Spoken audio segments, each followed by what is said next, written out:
আসসালামু আলাইকুম and good day dear students. Welcome to my online class. Honours প্রথম বর্ষে নিয়মিত ক্লাসে আমি তোমাদের সাথে আছি Mohammad Abdul Salam, lecturer, department of management, Pallabi Mahila degree college.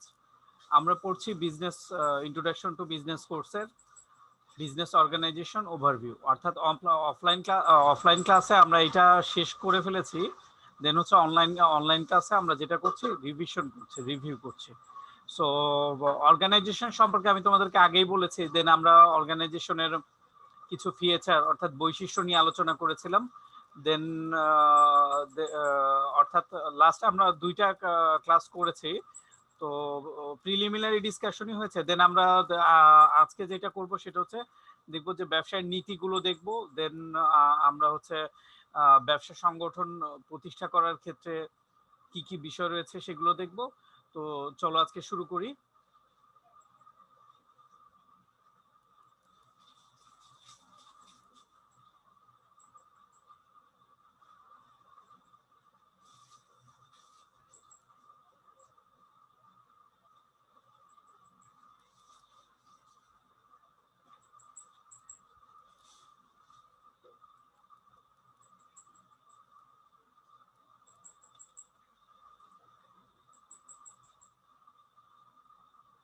Organisation review,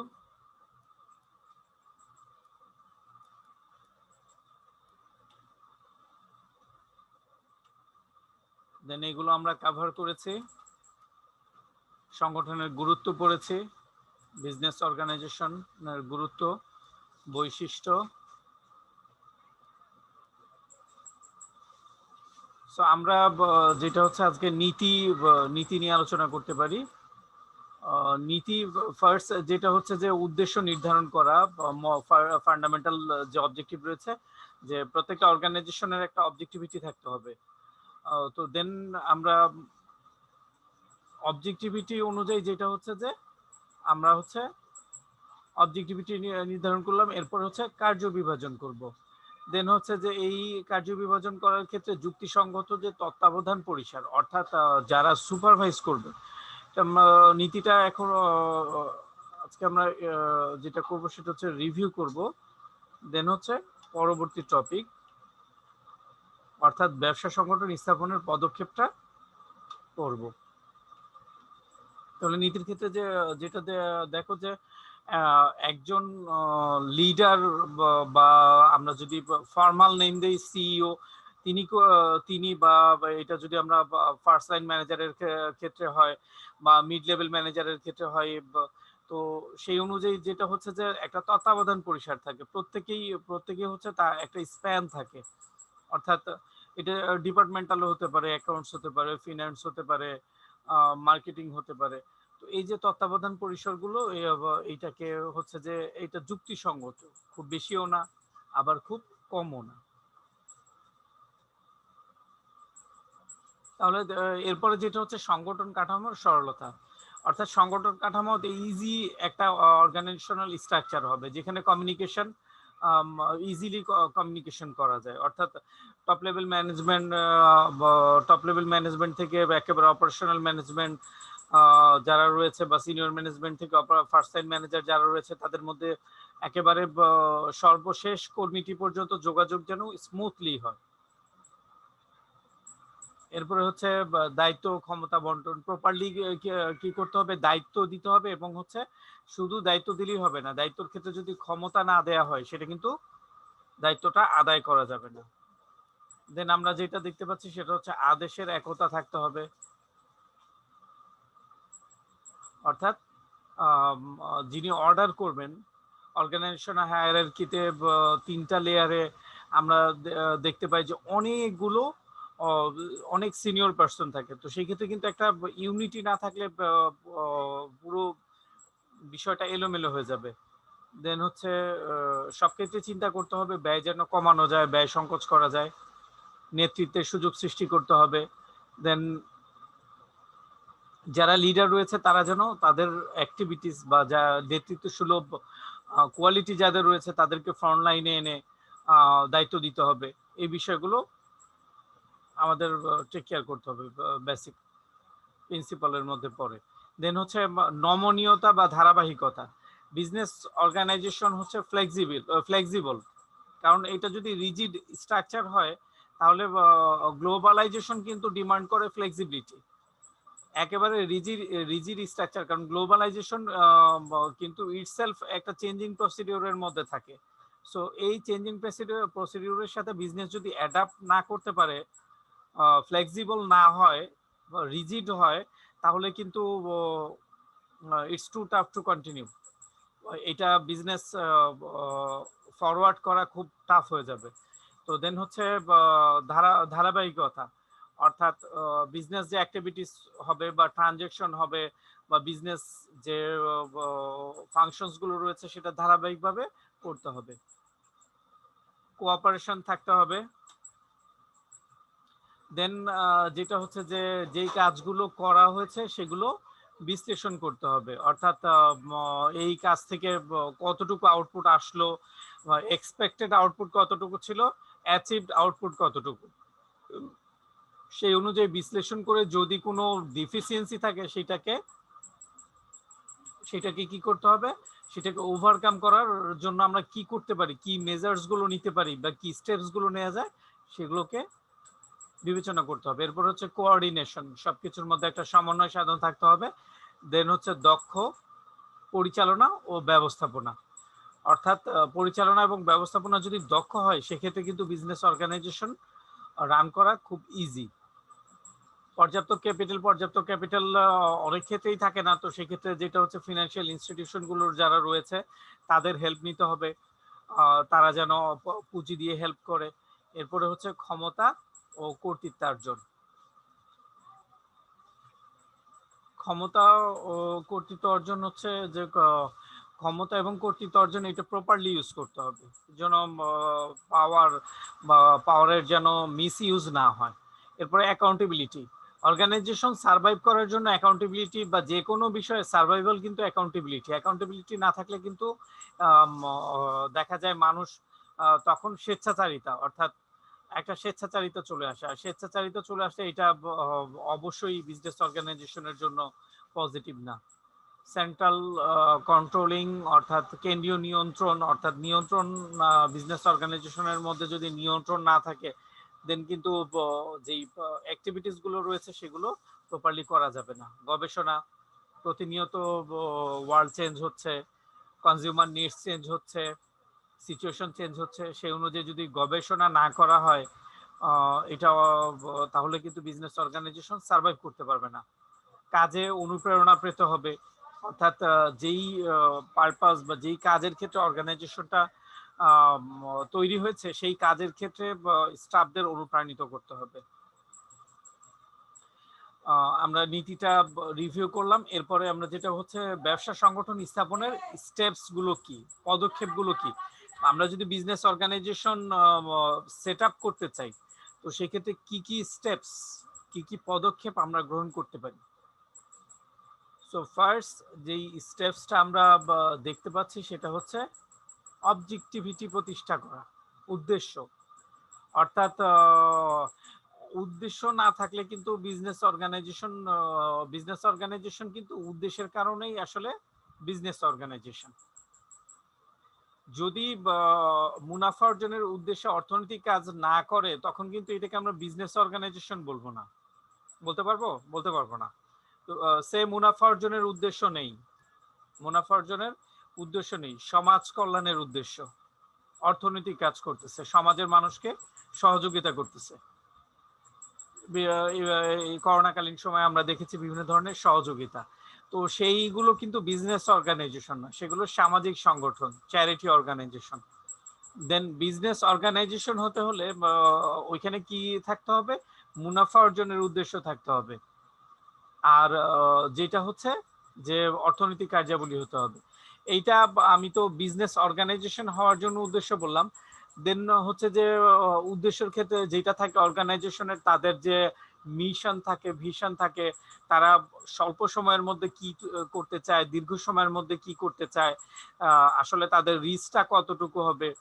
like তোমরা দেখে থাকবে যে আমেরিকার অর্গানাইজেশন গুলো বা ইউরোপীয় অর্গানাইজেশন গুলো সারা বিশ্বে বিজনেস করছে। যেমন লিভার ব্রাদার্সের ইউনিলিভার সারাও বিশ্বে বিজনেস করছে। এরপরে তোমরা যদি ফুড চেইন দেখো, কেএফসি, কেএফসি হচ্ছে আমেরিকার কেনটাকি শহরে শুরু হয় একটা বিজনেস, যারা যারা চিকেনের জন্য খুব বিখ্যাত, এই চিকেন আমাদের দেশেও বিক্রি করছে। সো এইভাবে আসলে অবজেক্টিভিটি করলে দেন হচ্ছে যে ওয়ার্ক প্রসেসটা ঠিক হয়ে যায়, ওয়ার্ক প্রসেসটা ঠিক হয়ে যায়। দেন অবজেক্টিভিটি অ্যাচিভের জন্য কি করতে হবে, হোয়াট টু ডু। তো এই বিষয়গুলো আসলে আমাদের সামনে ট্রান্সপারেন্ট হয়ে যায়। তো ব্যবসা সংগঠন স্থাপনের পদক্ষেপ সমূহ, দেন যেই উদ্দেশ্য অর্থাৎ মিশন ভিশন নিয়েছে, এটার এটার সম্ভাব্যতা, পসিবিলিটি, পসিবিলিটি, এরপরে হচ্ছে এটা যে ফিজিবিলিটি, এগুলোকে জাজমেন্ট করা যে আসলে প্র্যাকটিক্যাল কিনা, বা এটা যে আমি যে উদ্দেশ্য নিলাম যে হুট করেই যদি সারা বিশ্বে বিজনেস করতে চায়, এইটা কিন্তু নট পসিবল। বিজনেস কিন্তু গ্রো হওয়ার জন্য একটা টাইম লাগবে, দেন হচ্ছে কনজিউমার নিড লাগবে। কেউ জানলো না চিনলো না, সারা বিশ্বে বিজনেস দিয়ে বসলে দেন এইটা কিন্তু একেবারে ডেস্ট্রয়িং হতেও খুব বেশি সময় লাগবে না এটা। দেন হচ্ছে যে অবজেক্টিভিটি, হ্যাঁ গ্লোবাল অবজেক্টিভিটি থাকতে পারে, সারা বিশ্বে ছড়িয়ে পড়ার স্বপ্ন থাকতেই পারে, কিন্তু সেটা হচ্ছে ফ্রেমওয়ার্কও থাকতে হবে, সেটার জন্য প্রপার ফ্রেমওয়ার্কও এসেনশিয়াল। আদারওয়াইজ যেটা হবে যে ওই কি হবে যে লস করে বিজনেস অর্গানাইজেশন, এরকম ইরেডিকেশন বা এরকম কিন্তু অনেক হয়েছে যে বিজনেস অর্গানাইজেশন মার্কেটে এসে প্রথম কয়েক বছর ভালোই করেছে, এরপরে আর তারা মার্কেটে থাকতে পারেনি। পণ্য নির্বাচন, প্রোডাক্ট সিলেকশন খুব ইম্পর্টেন্ট। যদি আপনি বেস্ট প্রোডাক্ট সিলেক্ট করতে পারেন, দেন হচ্ছে আপনার বিজনেসের কিন্তু অনেকটা কাজই হয়ে গেল। বেস্ট প্রোডাক্ট সিলেকশন মানে কনজিউমারের নিডস রয়েছে, আর কনজিউমার সাধারণত মানুষ টাকা দিয়ে সেই প্রোডাক্টটাই কিনতেছে যেটা তার জন্য জরুরি বা দরকারি। আর দরকারি না এরকম পণ্য কিন্তু সাধারণত ওই যেটা করা হয় যে নিড ক্রিয়েট করা হয়, সেটা আলাদা বিষয়। কিন্তু যদি প্রপারলি দরকারি পণ্য নির্বাচন করা যায়, সেক্ষেত্রে কিন্তু বিজনেস অর্গানাইজেশনের সাকসেসের ক্ষেত্রে খুব একটা অরিহা হওয়ার দরকার হয় না। সে এখন যেই করোনাকালীন সময়ে সে সবচেয়ে নিডস বা সবচেয়ে ডিমান্ডিং প্রোডাক্টগুলো হচ্ছে এটা হচ্ছে স্যানিটেশন যে বিষয়টা, অর্থাৎ সেফটি, অর্থাৎ এটা স্যানিটাইজার, এরপরে হচ্ছে যে হেলথ সেফটি যেই ম্যাটেরিয়ালগুলো, মাস্ক, তো এই রিলেটেড প্রোডাক্টগুলো, তো এই রিলেটেড প্রোডাক্টগুলো বা রিসেন্ট সময়ে যে পরিমাণ বিজনেস করেছে, এটা কিন্তু একেবারে অন্যান্য সময় অবিশ্বাস্য, অন্যান্য সময় একেবারে ইম্পসিবল একটা বিষয় ছিল। অর্থাৎ এই সময়টা তাদের যে বিজনেস, অন্যান্য সব বিজনেস, স্পেশালি আমরা রেগুলার টাইমগুলোতে কি দেখি যে ফুড বিজনেসগুলো খুবই বেশি রান করে, কিন্তু এখন এই করোনাকালীন সময় আমরা যেটা দেখলাম যে মানুষ খাওয়ার চেয়ে কি করছে, খুব বেশি স্যানিটাইজার ইউজ করছে, দেন হচ্ছে পোশাক আশাকের চেয়ে মাস্ক ইউজ করছে। তো এই যে চেঞ্জেস গুলো আসছে, তো এই চেঞ্জেস গুলোর ক্ষেত্রে কি মাস্ক বিজনেস যারা করতেছে তাদের মাস্ক বিজনেস খুব বুমিং চলতেছে, যারা হচ্ছে স্যানিটাইজার প্রোডাক্ট নিয়ে বিজনেস করছে তাদের স্যানিটাইজার বিজনেস খুব ভালো চলছে। তো এরপরে যে বিষয় সেটা হচ্ছে বাজার গবেষণা, মার্কেট রিসার্চ করতে হবে। তো মার্কেট রিসার্চ করলে যেটা হচ্ছে যে কনজিউমার ডিমান্ড গুলো কোন দিকে, কনজিউমার ডিমান্ডের টেন্ডেন্সিটা কোথায়, এটা এটা কোন দিকে যাচ্ছে, অর্থাৎ এই যে এখন যেমন টেন্ডেন্সিটা কোথায়, স্যানিটাইজার প্রোডাক্টের দিকে। তো এইভাবে কনজিউমার ডিমান্ড কোথায়, এটা কি আইটি প্রোডাক্টের দিকে, নাকি এটা পোশাক আশাকের দিকে, নাকি এটা ফুড প্রোডাক্টের দিকে, নাকি এটা কারের দিকে। তাহলে যেইটা হবে, দেন হচ্ছে যারা বিজনেসম্যান রয়েছে, যারা বিজনেস এস্টাবলিশ করতে চায়, সে তাদের কি করতে হবে যে ওই ওই নিডস অনুযায়ী কি করা, বিজনেস অর্গানাইজেশনকে অপারেট করা। এরপরে যেটা হচ্ছে মালিকানা নির্বাচন, এটা ব্যবসা সংগঠনের কাঠামো অনুযায়ী নির্বাচিত হয়। এক মালিকানা ব্যবসার ক্ষেত্রে একরকম, অংশীদারি ব্যবসার ক্ষেত্রে একরকম, কোম্পানির ক্ষেত্রে একরকম। তো এই মালিকানার নেচারটি আসলে ব্যবসা সংগঠনের ক্ষেত্রে যে বিভিন্ন ধরনের টাইপস রয়েছে, বিভিন্ন ধরনের ধরন রয়েছে, প্রকারভেদ রয়েছে, সেই অনুযায়ী কোম্পানির ক্ষেত্রে যেটা হয় যে মালিকানা হচ্ছে পরিচালনা থেকে ডিফারেন্ট, অর্থাৎ মালিকানা আলাদা আলাদা একটা, মালিকানা একটা, আর বিজনেসটা আলাদা একটা, বিজনেস এন্টিটি কনসেপ্ট, যেটা বিজনেসটা আলাদা একটা সত্তা, আর মালিকানাটা আলাদা। মালিক যে কেউ হতে পারে, বাট হচ্ছে বিজনেস অপারেটিং, বিজনেস পরিচালনা করার জন্য, বিজনেসের জন্য বিজনেস সে নিজেই হচ্ছে একটা সত্তা। সো এরপরে আমরা যেটা দেখতে পাচ্ছি যে লোকেশন অর্থাৎ অবস্থান, এটা কিন্তু খুবই সিগনিফিকেন্ট একটা পয়েন্ট। লোকেশন অর্থাৎ যদিও এটা আমরা যেটা মার্কেটিং এ পড়ে থাকি প্লেস, মার্কেটিং এ বলে থাকি প্রোডাক্ট, আমরা এইখানে একটু যদি দেখো যে পণ্য নির্বাচন, এটা কিন্তু প্রোডাক্ট। দেন এইটাকে আমরা প্রোডাক্ট, এরপর হচ্ছে প্রাইস, প্রাইসের বিষয়টা থাকে মার্কেটিং এর ক্ষেত্রে। তো এরপরে প্লেস এন্ড দেন হচ্ছে প্রমোশন। এই যে 4P যে ইস্যুটা, 4P ইস্যুর ক্ষেত্রে এখন এইখানে লোকেশন, আমরা এইটাকে প্লেস বা মার্কেটিং এর পিও বলতে পারি। কিন্তু এইটা কেন খুব সিগনিফিকেন্ট? তোমরা দেখো যে তোমাদের তোমাদের লোকেশনে অর্থাৎ তোমাদের নিজের এরিয়ায়, ছোট্ট স্মল একটা কনক্রিট এক্সাম্পল দেওয়ার চেষ্টা করি। ছোট ছোট কিছু দোকান থাকে, এক মালিকানা দোকান, দেখবে একটা দোকানে এত উপর্যুপরি ভিড় বলার মতো না, অর্থাৎ সবাই সেই দোকান থেকে প্রোডাক্ট কিনছে। আবার কিছু কিছু দোকানে কি কোনো লোক নেই, এরকম হয় না? তাহলে এইটা কেন ঘটে? বেসিক্যালি হচ্ছে লোকেশনের কারণে। অর্থাৎ একটা দোকান হচ্ছে খুব ভেতরে, এখন অত ওই ওই পথ পাড়ি দিয়ে কনজিউমাররা গিয়ে নিয়ে আসবে, সেটা কিন্তু সম্ভব না, বা সেটা চাইবেও না। কিন্তু একটা দোকান হচ্ছে খুব একেবারে রাস্তার সামনে, যাওয়া আসায় কনজিউমার রয়েছে, পাশাপাশি কনজিউমার রয়েছে। তো সেই অনুযায়ী কিন্তু লোকেশনটা খুব বেশি ম্যাটার করে, লোকেশনটা খুব বেশি ম্যাটার করে। এই জন্য যেই বিজনেস গুলো লোকেশন ভালো, তো সেই বিজনেস গুলো কিন্তু খুব ভালো রান করে। এখন এইটা ভ্যারি করে, এটা স্মল বিজনেসের ক্ষেত্রে ভ্যারি করে, মিডিয়াম বিজনেসের ক্ষেত্রে ভ্যারি করে, লার্জ স্কেল বিজনেসের ক্ষেত্রে ভ্যারি করে লোকেশন। লার্জ স্কেল একটা বিজনেস, সেটার লোকেশন তো পুরোটাই শহরে হবে না। আর লোকেশনের ক্ষেত্রে লার্জ স্কেল বিজনেস গুলো কি করে, হেড অফিস গুলো শহরে থাকে, দেন হচ্ছে তাদের যে প্লান্ট থাকে, তাদের যে ম্যানুফ্যাকচারিং প্রসেস থাকে, তাদের যে কারখানা থাকে, সেগুলো কোথায় থাকে? গ্রাম অঞ্চলে থাকে। তাহলে এইভাবে হচ্ছে যে ডিসেন্ট্রালাইজ করতে হবে, বিকেন্দ্রীকরণ করতে হবে, বা টোটাল যে উন্নয়নটা সামগ্রিকভাবে যেন উন্নয়ন হয়। তো এই জন্য সামগ্রিকভাবে উন্নয়নের ক্ষেত্রে লোকেশনটাকে যেন ইউটিলাইজ করা যায়। অর্থাৎ লার্জ স্কেল অর্গানাইজেশন গুলো যদি তাদের ফ্যাক্টরি ঢাকায় দেয় বা সিটিতে দিতে চায়, তাহলে কিন্তু মানুষ বসবাস করতে পারবে না। তো তাহলে এইটা তারা করছে কি, হেড অফিসটা এইখানে রেখে সারা দেশে কি করছে, বিজনেস অপারেট করছে, এবং প্রত্যন্ত অঞ্চলগুলোতে ফ্যাক্টরি দিচ্ছে। আর ফ্যাক্টরি দেওয়ার কারণে কি হচ্ছে, ওইখানে হচ্ছে তা গ্রামীণ মানুষগুলোর কর্মসংস্থান হচ্ছে, সামাজিক উন্নয়ন ঘটছে, স্কুল কলেজ হচ্ছে। তো এইভাবে কি উন্নয়ন ছড়িয়ে পড়ছে, বিজনেস কি করে এইভাবে উন্নয়নগুলো এক্সপানশন করে। আর এই ক্ষেত্রে এই যে লোকেশন, গ্রামের ক্ষেত্রে শহর বা একেবারে রাজধানী, তো ভ্যারি করে প্লেস। এরপরে বলছে যে যেটা হচ্ছে গৃহ সরঞ্জাম ও বিন্যাস।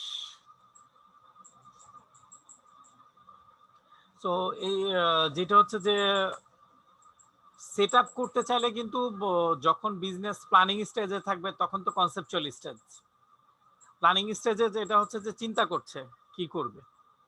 যখন এই প্ল্যানিং এস্টাবলিশমেন্টে যাবে তখন কিন্তু একটা অফিস, এরপরে হচ্ছে একেবারে মিনিমাম ল্যাপটপ, বা যদি লার্জ স্কেল অর্গানাইজেশন হয় সেক্ষেত্রে ফ্যাক্টরি সেট আপ। এটা সার্ভিসে ওরিয়েন্টেড অর্গানাইজেশন হলে একরকম, এটা যদি ট্রেডিং অর্গানাইজেশন হয় তাহলে এটার ফিচার একরকম হবে। আর এটা যদি ম্যানুফ্যাকচারিং হয় সেটার ফিচার একরকম হবে। ম্যানুফ্যাকচারিং হলে যেটা হচ্ছে যে একটা অফিস থাকতে হবে ম্যানুফ্যাকচারিং প্রসেসকে নিয়ন্ত্রণ করার জন্য। এই প্রোডাক্ট কনজিউমারের কাছে পৌঁছানোর জন্য ডিস্ট্রিবিউশন চ্যানেল থাকবে। আর হচ্ছে এগুলোর জন্য যে গৃহ সরঞ্জাম এবং ফ্যাক্টরি সেটআপ এগুলো থাকবে। আর যদি সার্ভিস ওরিয়েন্টেড সার্ভিস সেল করে সেবা, তাহলে সেবা সেল করতে গেলেও কি তাকে অফিস এবং হচ্ছে ওই রিলেটেড যেই সেটআপটা রয়েছে সেটা চিন্তা করতে হবে। তো এইগুলো এক একটা। আর যদি সে ট্রেডিং করতে চায়, কেনা বেচা করতে চায়, তাহলে তাকে কি করতে হবে, ইম্পোর্ট করতে হবে। ইম্পোর্ট করে দেন হচ্ছে সেল করতে হবে। এটার জন্য একটা প্লেস দরকার, একটা হচ্ছে সেটআপ দরকার, এমপ্লয়ি দরকার। তো এই গৃহ সরঞ্জাম বিন্যাস করে দেন হচ্ছে বিজনেস প্রতিষ্ঠান কি করা যায়, এগুলো হচ্ছে পদক্ষেপ। এগুলো করবে, এগুলো তার এমনি করা যাবে না। কি লাগবে, অনেক টাকা পয়সা লাগবে। স্পেশালি যদি এটা এমন হয় এক মালিকানা ব্যবসার ক্ষেত্রে, সেক্ষেত্রে মূলধনের নেচারটা একরকম, পার্টনারশিপের ক্ষেত্রে একরকম। বাট যদি আমরা লার্জ স্কেল বিজনেস ধরি, তখন কিন্তু এটা হচ্ছে কোটি কোটি টাকার ইস্যু। তো কোটি কোটি টাকার ইস্যুর ক্ষেত্রে যেটা হচ্ছে যে মালিক যারা তারাও কিছু মূলধন কি করে সংগ্রহ করে বা মূলধন দেয়। এরপরে শুধু মূলধনের ব্যবসা বাণিজ্য বাড়লে কিন্তু আসলে এটা সমাজের উন্নয়ন হবে। কিভাবে উন্নয়ন হবে সেটা আমি তোমাদেরকে একটু আগে একটা উদাহরণে দেখলাম যে লার্জ স্কেল অর্গানাইজেশন গুলো যখন বিজনেস অর্গানাইজেশন ইস্টাবলিশড করে, তখন যেটা হচ্ছে ঢাকায় তাদের হেড অফিস থাকলেও তারা প্রত্যন্ত অঞ্চলগুলোতে কি করে, ফ্যাক্টরি দিচ্ছে। তাহলে ফলে প্রত্যন্ত অঞ্চলগুলোর মানুষের কিন্তু কর্মসংস্থান হচ্ছে, জীবনযাত্রার মান উন্নত হচ্ছে, রাস্তা। আর ফ্যাক্টরি তো এই এমন জায়গায় দেয়া যাবে না যেখানে কমিউনিকেশন ওয়ে নাই। ফ্যাক্টরিতে উৎপাদিত প্রোডাক্ট তো অর্থাৎ গ্রামে বিক্রি করা হবে না, এটা তো শহরে নিয়ে আসতে হবে। শহরে নিয়ে আসার জন্য যদি ট্রান্সপোর্ট না থাকে, রাস্তাঘাট না থাকে, তাহলে তো এটা সম্ভব না। তাহলে এই যে ফ্যাক্টরি দিবে, এই যে তাহলে আমরা দেখতে পাচ্ছি যে বিজনেস অর্গানাইজেশনটা বেসিক্যালি সমাজের জন্য ডেভেলপমেন্ট ডেভেলপমেন্ট ক্রিয়েট করে, দেশের জন্য দেশকেও উন্নত করে। উন্নত দেশগুলোর দিকে তাকালে কিন্তু আমরা দেখতে পাই তারা বিজনেসে উন্নত। শিল্প বিপ্লবের সময় যেটা ছিল যে তারা ম্যানুফ্যাকচারিং এ উন্নত ছিল। এখন বর্তমানে যেটা হচ্ছে যে উন্নত দেশগুলো সার্ভিস ইন্ডাস্ট্রিতে উন্নত। যেই দেশ যত উন্নত সেই দেশ তত সার্ভিস ইন্ডাস্ট্রিতে উন্নত। তো এখানে যেটা হচ্ছে যে এত বড় সেটআপের জন্য বিশাল ক্যাপিটাল দরকার। বিশাল ক্যাপিটাল, যেহেতু সমাজের উন্নয়ন হচ্ছে, দেশের উন্নয়ন হচ্ছে, সো এই ক্ষেত্রে কিন্তু একজন ব্যবসায়ীকে অর্থ দিয়ে সহযোগিতা করলে অবশ্যই এটা বেস্ট ডিসিশন। ব্যাংক অর্থ সংক্রান্ত প্রতিবন্ধকতা দূর করার জন্য প্রাতিষ্ঠানিক সহযোগিতার ক্ষেত্রে ব্যাংক করে বা বিভিন্ন ধরনের। কিন্তু আবার অপরপক্ষে ঋণ খেলাপি হওয়া এবং ব্যাংকে জনগণের, আসলে ব্যাংকে তো বেসিক্যালি জনগণের টাকা থাকে, সেই গচ্ছিত টাকাকে নষ্ট করে ফেলা, এইটাই কিন্তু কোনোভাবে কাম্য না। তো ব্যাংক কি করে, এই লার্জ স্কেল বিজনেসগুলোতে ফিন্যান্স করে এবং হচ্ছে তাদেরকে এগিয়ে যেতে সহায়তা করে, মূলধনের সংস্থান করে। এরপরে যেই পয়েন্টটা আমরা দেখতে পাচ্ছি সেটা হচ্ছে কার্যাদি শনাক্তকরণ এবং হচ্ছে বিভাগকরণ। কার্যাদি শনাক্তকরণের ক্ষেত্রে হচ্ছে যে টোটাল অ্যাক্টিভিটিস কিন্তু বিভিন্ন ধাপে ধাপে ধাপে ধাপে ভাগ করতে হবে এবং হচ্ছে শনাক্ত করতে হবে। ফার্স্ট অর্ডার আইডেন্টিফাই করা, দেন হচ্ছে ভাগ করে ফেলে এবং হচ্ছে এটাকে যদি আমরা অ্যাকাউন্টস করি, এরপরেও হচ্ছে ম্যানুফ্যাকচারিং করি, দেন হচ্ছে মার্কেটিং করি, ফাইন্যান্স করি, দেন হচ্ছে R&D রিসার্চ করি, HR করি। তো এইভাবে বিভিন্ন ডিপার্টমেন্ট অনুযায়ী ভাগ করা এবং হচ্ছে ডিপার্টমেন্টগুলোর একটা ইজি এবং সিম্পল স্ট্রাকচার করা। দেন এই যে যেটা আমি বললাম যে কর্মী নির্বাচন এবং কর্তব্য বন্টন। অর্থাৎ যদি ম্যানুফ্যাকচারিং অর্গানাইজেশন হয়, ফ্যাক্টরির জন্য লোক লাগবে, অ্যাকাউন্টসের লোক লাগবে, ফিনান্সের লোক লাগবে, HR এর লোক লাগবে। তো এই যে right place, right people, right time যদি এনশিওর না করা যায়, দেন হচ্ছে বিজনেস অর্গানাইজেশন কিন্তু যে অবজেক্টিভিটি, তার যে উদ্দেশ্য এটা অ্যাচিভ করতে পারবে না। দেন হচ্ছে যে অটোমেটিক্যালি আমরা যখন কর্মী নির্বাচন করব তাদেরকে কর্তব্য বন্টন করে দেয়া হয়েছে। কর্তব্য বন্টন করে দিলেই হবে না, তাদের তাদের দায়িত্ব করণীয় দিয়ে দেওয়া হয়েছে, কিন্তু যদি তাদেরকে পাওয়ার না দেয়া হয়, কর্তৃত্ব না দেয়া হয়, তাহলে কিন্তু তারা তাদের যে কর্তব্য, তারা তাদের উপরে যে অর্পিত দায়িত্ব, এটা যথাযথভাবে পালন করতে পারবে না। সো এই কর্তৃত্ব পালনও এটা কি ইম্পর্টেন্ট।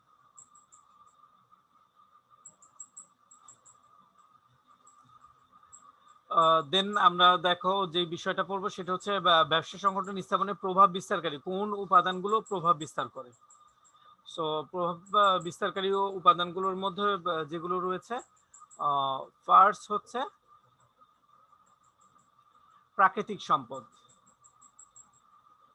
অর্থাৎ ব্যবসা সংগঠন যখন স্থাপন করতে চায় তখন এটার ক্ষেত্রে বিভিন্ন ধরনের উপাদান কি করে, এটাকে প্রভাবিত করে। এই প্রভাবিত উপাদানগুলোর মধ্যে সবচেয়ে যেটা সিগনিফিকেন্ট সেটা হচ্ছে প্রাকৃতিক সম্পদ।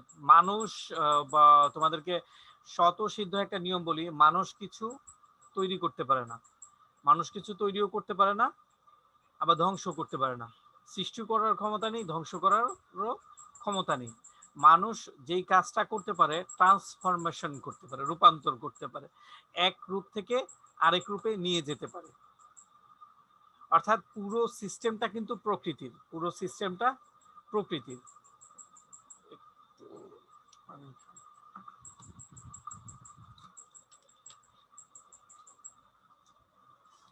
সো প্রাকৃতিক যেই সিস্টেমটা রয়েছে সেই সিস্টেমটাকে মডিফাই করেই কিন্তু মানুষ বিজনেস করছে।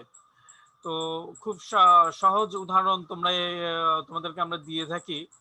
ধরো বন জঙ্গলে যে গাছ, এই গাছটা মানুষ কেটে ফ্যাক্টরিতে নিয়ে আসে, ফ্যাক্টরিতে নিয়ে আসে এটাকে সুন্দর মতো প্রসেস করে কি করা হয়, যখন চেয়ার টেবিল ফার্নিচার তৈরি করা হয় তখন এটা কি করে মানুষজন কিনে নিতে চায়, অর্থাৎ অনেক দামে কিনে নিতে চায়। তো সেই ক্ষেত্রে তোমরা দেখো হচ্ছে যে বিভিন্ন ধরনের ফার্নিচার ব্র্যান্ড, হাতিল, এরপর হচ্ছে ব্রাদার্স, নাভানা ফার্নিচার, তো এই যে ফার্নিচার গুলো বিক্রি করছে। আর অন্যান্য যে বড় ইন্ডাস্ট্রি গুলো লাইক তোমার অয়েল ইন্ডাস্ট্রি বা যদি তেলের কথা বলো, টোটালি কিন্তু প্রাকৃতিক বিষয়টা, প্রাকৃতিক প্রসেস করা। এবং এই তেল থেকে কিন্তু বিভিন্নভাবে প্রক্রিয়া করে তোমার হচ্ছে যে পলিইথিলিন, পিভিসি, এরপর হচ্ছে বিভিন্ন ইনগ্রিডিয়েন্ট তৈরি করা হচ্ছে, ইন্ডাস্ট্রিয়াল ইনগ্রিডিয়েন্ট তৈরি করা হচ্ছে। কিন্তু কোর বিষয়টাকে যদি বলো তাহলে সেটা কিন্তু প্রাকৃতিক। স্বর্ণ, হীরা, রূপা প্রাকৃতিক, লোহা প্রাকৃতিক। লোহার লোহার ব্যবহার কোথায় নেই। আর এখন প্লাস্টিকের ব্যবহার করা হচ্ছে, পলিইথিলিন, মাটির নিচে, প্রাকৃতিক বিষয়, সবই কি প্রাকৃতিক। কিন্তু মানুষ এটাকে কি কি করছে, রূপান্তর করছে, প্রাকৃতিক প্রদত্ত সম্পদকে রূপগত উপযোগ দিচ্ছে, সময়গত উপযোগ দিচ্ছে, বিভিন্ন ধরনের ইউটিলিটি ক্রিয়েট করে কি করছে, বিজনেস করছে। উদ্যোক্তা অর্থাৎ ব্যবসা বিজনেস অর্গানাইজেশন, উদ্যোক্তা একটা বড় ফ্যাক্টর। অর্থাৎ উদ্যোক্তা না থাকলে কিন্তু বিজনেস অর্গানাইজেশন এস্টাবলিশড হবে না। যেই দেশে উদ্যোক্তা বেশি সেই দেশে বিজনেস অর্গানাইজেশন বেশি। সো উদ্যোক্তা হওয়া কিন্তু একটু টাফ ডিসিশন। অর্থাৎ ওপেন একটা জায়গা থেকে সে কিন্তু খুব রিস্কি একটা ডিসিশন। তো এই জন্য যেটা করতে হবে, যারা গভর্নমেন্টকে কিন্তু এই ক্ষেত্রে রিস্কি কাজ যখন করা হয় তখন কিন্তু সাপোর্ট প্রয়োজন হয়, বিভিন্ন ধরনের হেল্প প্রয়োজন হয়। তাহলে এই যে উদ্যোক্তা যখন ঝুঁকি নিবে তখন উদ্যোক্তাকে কি করতে হবে, সহযোগিতা করতে হবে বিভিন্ন ধরনের, অর্থাৎ তাকে আর্থিক, মানসিক এবং হচ্ছে বিভিন্ন ধরনের সহযোগিতা করে এগিয়ে নিয়ে আসতে হবে। অর্থাৎ উদ্যোক্তার সংখ্যা বেশি হলে কিন্তু কি হবে, বিজনেস অর্গানাইজেশন বাড়বে, আর বিজনেস অর্গানাইজেশন বাড়লে যেটা হবে, দেশের উন্নতিও হবে। তো এখন আমরা একটা ইনসিডেন্ট শুনেছি যে একটা একজন ইউনিভার্সিটির ছেলে, তো সে সে তার হচ্ছে উদ্যোক্তা হওয়ার ইচ্ছা, তো সে কি করলো, সে মাছের একটা খামার করলো। তো মাছের খামার করে অনেক কষ্ট করে অনেক কিছু করে সুন্দর মাছের কি করলো খামারটাকে, অর্থাৎ মাছ বিক্রি করবে এরকম একটা স্টেজে চলে আসলো। এই জন্য কিন্তু তাকে অনেক টাকা লোন করতে হয়েছে। রিসেন্টলি সম্ভবত পেপার থেকে পড়া একটা গল্প তোমাদেরকে বলছি, প্র্যাকটিক্যাল কেস স্টাডি তোমাদেরকে বলছি। তো সে কি করলো, মাছগুলোকে নার্সিং করে, অর্থাৎ সেটা হচ্ছে মাছ বিক্রি করে অনেক কষ্ট করে, আসলে কষ্ট তো করতে হয়েছে টাকা নিয়ে, অর্থাৎ সবই কিন্তু ধারে। তো যেটা হলো যে মাছ বিক্রি করে টাকা দিয়ে দিবে এবং তার প্রফিটও ছিল, সে একটা মেজারমেন্টে তার তো প্রফিটও থাকবে।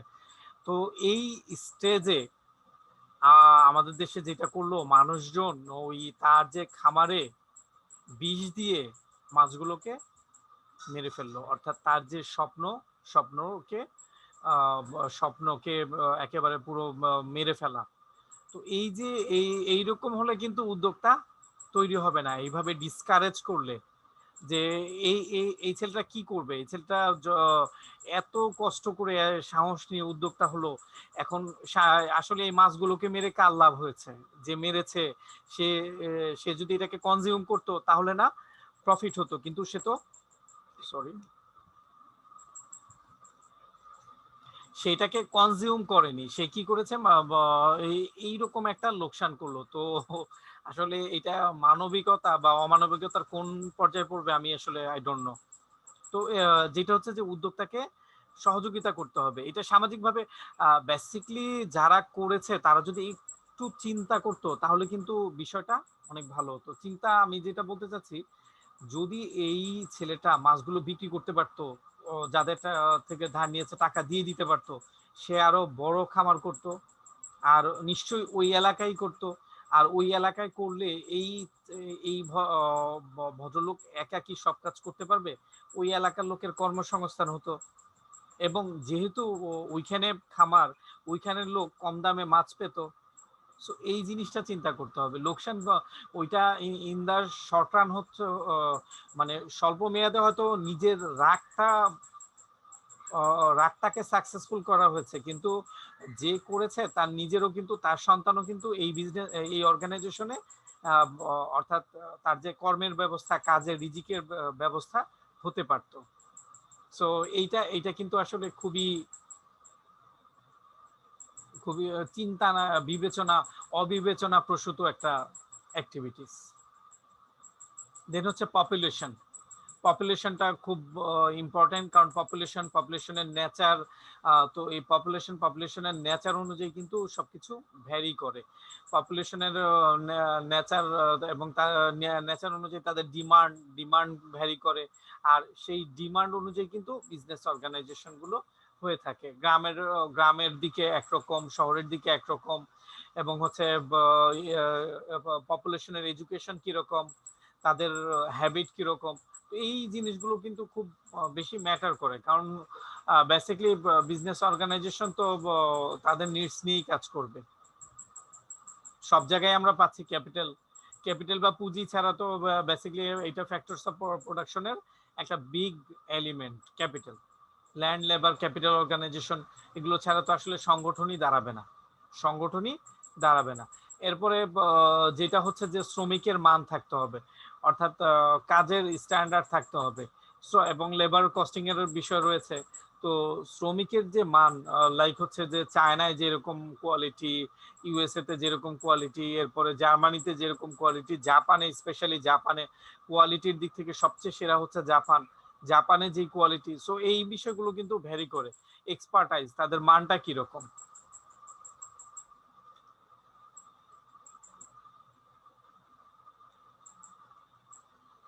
তো যেটা হচ্ছে যে